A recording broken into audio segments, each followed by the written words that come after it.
Pensamiento del día. Viernes 10 de enero.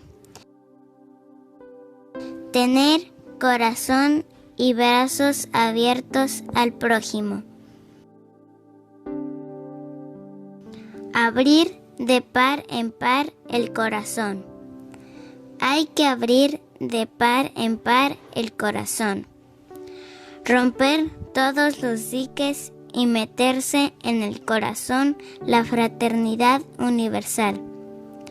Yo vivo por la fraternidad universal. Sí, todos somos hermanos. Tenemos que amar a todos. Tenemos que amar a todos. Parece una palabrita. Es una revolución. Chiara Lubich. El arte de amar. Editorial Ciudad Nueva.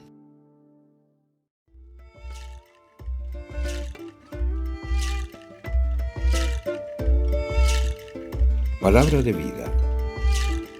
Enero de 2025. ¿Crees esto?